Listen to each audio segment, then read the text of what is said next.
जो बेटा है बहू बेटे घर में जब तक रहे तो इनसे सारे झाड़ू पोछा के काम कराते रहे।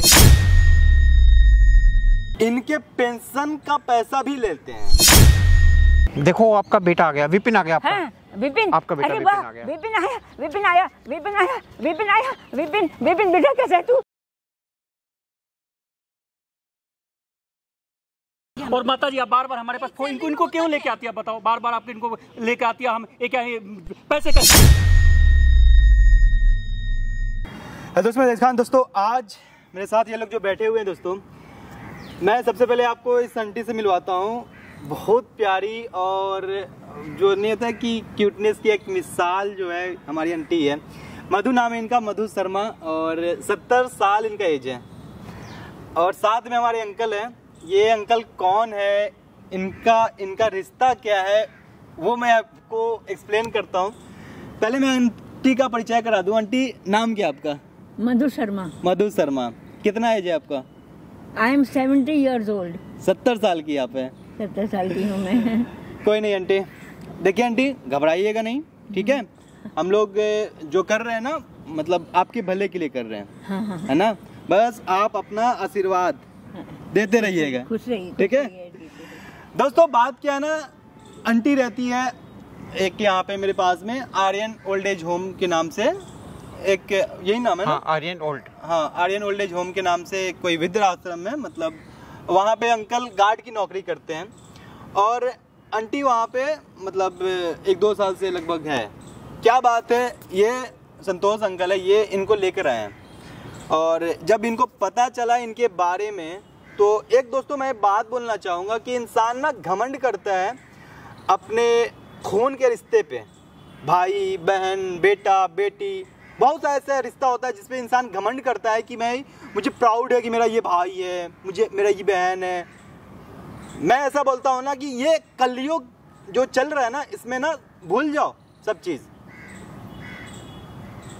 क्योंकि इस आंटी के साथ जो हो रखा है ना, अगर ये आप सुनोगे इनके सगे बेटे ने क्या कुछ किया, मतलब ये वृद्धाश्रम में तो रहती ही रहती है। इनके खुद का जो पेंशन इनको मिलता है, इनके जो हस्बैंड कुछ गार्ड वार्ड की नौकरी करते थे ना, मतलब क्या था पूरा एक बार अपने बारे में बताइए। पहले क्या नाम है आपका, आपके हस्बैंड क्या करते थे और कैसे आपका बेटा क्या पेंशन वगैरह लेता था, एक बार बताइए अपने बारे में। मेरा नाम अलका सक्सेना है और मैं 69-70 साल की हूँ। और मेरे जो पति थे श्री गोविंद शर्मा, वो एक डाकिया की नौकरी करते थे। अच्छा, डाकिया की नौकरी करते थे, ठीक है, डाकघर में। तो उनको जब वो चले गए तो मुझे पेंशन मिलने लगी। उस पेंशन को से हम लोग सब खुशी खुशी रह रहे थे। लेकिन उसके बाद क्या हुआ कि मेरे को भी लगा कि कुछ मेरा बेटा कुछ कर नहीं पा रहा है विपिन, तो मैंने सारी पेंशन, भाई भरोसा तो करेगा आदमी अपनों पे, बेटा हो या बहू हो, मैंने अपनी पेंशन उन लोगों के हाथ दे दी और मैं निश्चिंत हो गई, क्योंकि दौड़ भाग करनी है अब तो मुझसे होती नहीं इस उम्र में। और सब मेरा अकाउंट का सब हिसाब किताब मेरा बेटा ही देख रहा है। अच्छा। तो इससे मैं निश्चिंत हो गई। अब मुझे क्या मालूम कि पीठ पीछे उन लोगों के या दिमाग में क्या चल रहा है, ये तो ऊपर वाला ही जाने। बस ये है। और अब मैं पा रही हूँ कि आँख खुली मेरी कि मैं कोई कहाँ लेटी हूँ, कहाँ बैठी हूँ, तो मैं वृद्धाश्रम में हूँ। कितना दिन से यहाँ पे हैं वृद्धाश्रम में आप? ये भाई साहब ने मुँह पर, मैं उनकी एहसानमंद हूँ कि ये मुझे ले आए थे और मेरे को 6 महीने हो रहे हैं यहाँ आए। अच्छा, 6 महीने? हाँ, 6 महीने हो रहे हैं। कोई ना। अंकल जी क्या आपको पता चला बात इनसे और क्या बात है, एक बार बताइएगा। मैं आर्यन वृद्धाश्रम में सिक्योरिटी गार्ड की ड्यूटी करता हूँ जी। वहाँ पे तो सारे वृद्ध हैं, माता जी भी उन्हीं में से एक है। लेकिन माता जी के बारे में जो पता चला, बहुत ही दुख भरी परेशानी वाली बात है। इनका जो बेटा है बहू बेटे घर में जब तक रहे तो इनसे सारे झाड़ू पोछा के काम कराते रहे। लेकिन माता जी करते रही, माता जी ने हार नहीं मानी। लेकिन बहू बेटों का चाल चलन ऐसा रहा जी, माता जी को इतना परेशान कर दिया कि लास्ट में सारे काम कराने के बाद भी टाइम पे खाना ना देना, करीबन साल ही होने वाला है अब तो इनको। वृद्धाश्रम, आर्यन वृद्धाश्रम में माता जी रह रही हैं। इन्होंने अपने बारे में बताया कि जो पेंशन थी, पेंशन भी बहू बेटे छीन लेते थे और बहुत ही परेशान कर रखा था इनको। तो जिस समय इनकी कंडीशन की बहुत दुख हुआ मेरे को इनकी बात सुन के माता जी का। तो मैंने आपका एक वीडियो देखा, तो बेटा मैंने आपको बुलाया कि जरा माता जी के बारे में थोड़ा उपकार करो, देखो माता जी को भी देखते हैं। और मैंने इनके बहू बेटे को फ़ोन करके बुलाया है पर कि भाई आपके माता जी हैं, बहू बेटे को समझाने के लिए आपसे अनुरोध है कि बहू बेटे को थोड़ा समझाएं। बहू बेटे भी आने वाले होंगे, मैंने उनको फ़ोन कर दिया है, थोड़ी देर में आ जाएंगे बहू बेटे। तो माता जी का थोड़ा आप देखिए, इनकी उम्र देखते हैं। सही बात है, मतलब उम्र के हिसाब से बहुत सही बात है। 70 साल कुछ उम्र होता है। मतलब हम आप ना मतलब यहाँ पे कभी एनर्जी लेस महसूस करते हैं, अपने आप को कमज़ोर महसूस करते हैं। 25-26 साल का मैं भी हो गया, देखने तो कि लगता है कि यार कुछ अंदर से है, मगर 70 साल के एज में इतना फिट, इतना क्यूट, इतना चार्मिंग, इतनी खूबसूरत आंटी जो हमारे साथ यहाँ पे बैठी हुई है, ये सच में ऊपर वाले का ही कृपा है कि जो आज इतनी हंसमुख है। और याददाश्त तो माशाल्लाह मतलब अलग लेवल पे है इनका। जो पुरानी बातें भी हम जब मिले थे इनसे लगभग 1-1.5 घंटा से बात ही किया जा रहा है। अभी फ़िलहाल अभी कैमरा स्टार्ट किए हैं, तो जो भी चीज़ है ठीक है आंटी। इनके बेटा और बहू को आने दीजिए, उसके बाद बात करते हैं। अंकल का भी कहना सही है कि भाई दुख इस बात का नहीं है कि वो इनको वृद्धाश्रम में छोड़ के गए, दुख इस बात का है कि वो इनका जो हक का पैसा है, पेंशन, भाई शर्म आनी चाहिए ऐसे बेटा और बहू को जो इनके पेंशन का पैसा भी लेते हैं। बहुत बड़ी बात है।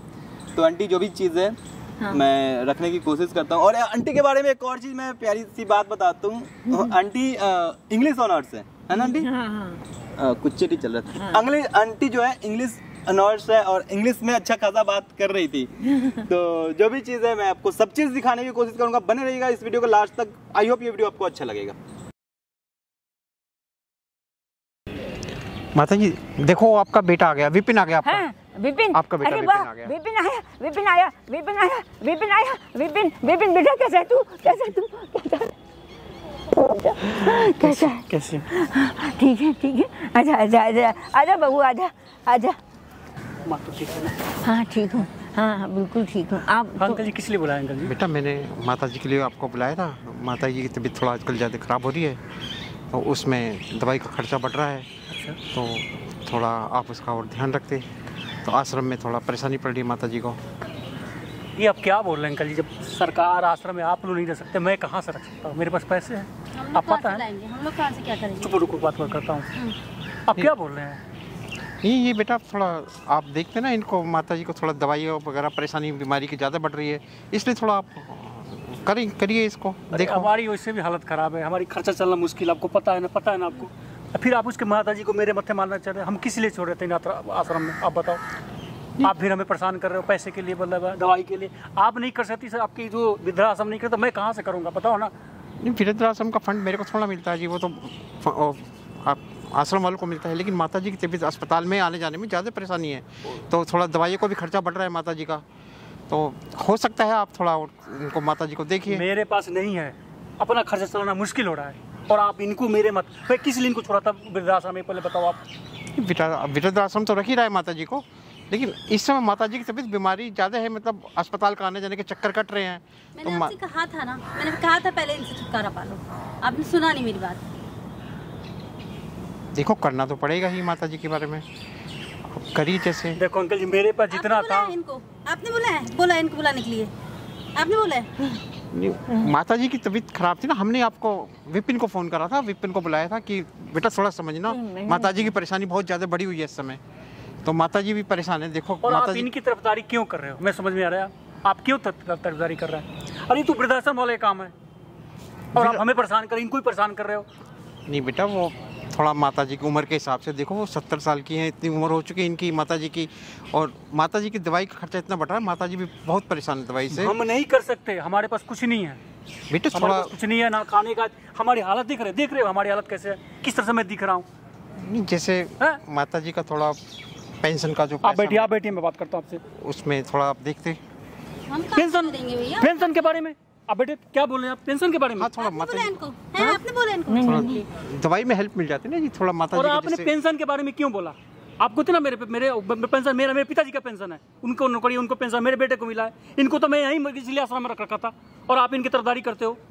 माता जी हैं जी, थोड़ा बहुत ज़्यादा अस्पताल का आना जाना बहुत परेशानी खर्चे की पड़ रही है, तो माता जी के तो हम चाहते हैं थोड़ा आप हेल्प कीजिए और माता जी का थोड़ा आने जाने की समस्या खत्म हो जाएगी अस्पताल वगैरह की। हम नहीं कर सकते, हमारे पास कुछ नहीं है, पता है ना शोभा, तुम्हें पता है ना। बिल्कुल, और क्या, हम अपने ही खर्चे चला ले वही गनीमत है, हम इनका कहाँ से करेंगे? बेटा फिर भी थोड़ा बहुत देखो माता हमारे जी। पास नहीं है कुछ भी। नहीं है कहाँ से लाएंगे हम? और माता जी आप बार बार हमारे पास इनको क्यों लेके आती है बताओ, बार बार आप इनको लेके आती है, हम ये क्या पैसे का जेब में से चढ़ रहा है।